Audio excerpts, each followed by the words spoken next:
श्री राम के गुरु विश्वामित्र की कहानी में छुपी है एक टाइमलेस विजडम जो स्टूडेंट्स, एम्प्लॉय और बिजनेसमैन सबके काम की है।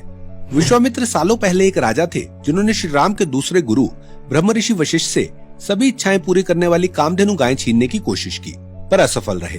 अपमानित होकर राजमहल छोड़कर वो तपस्या में लीन हुए ताकि वशिष्ठ से बदला ले सके। शिवजी की आराधना की, शक्तियां भी मिली, पर ऋषि वशिष्ठ का सामना नहीं कर पाए।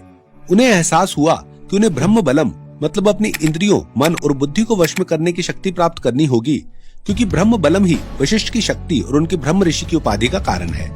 वो फिर तपस्या में लीन हुए, जिसके दौरान मेनका ने वासना की भावना उनमें जगाई, रंभा ने क्रोध की, कामधेनु गायें हासिल करने की चाह और वशिष्ठ से बदला लेने की भावना तो उनके मन में थी ही।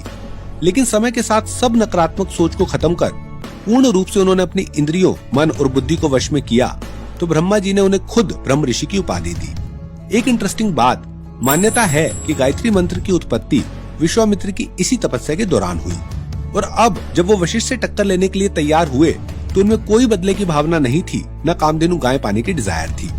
रामायण के बाल कांड में राजा जनक के राजपुरोहित श्री राम और लक्ष्मण को ये कहानी सुनाते हुए शायद यही संदेश देते हैं कि real strength lies in self control.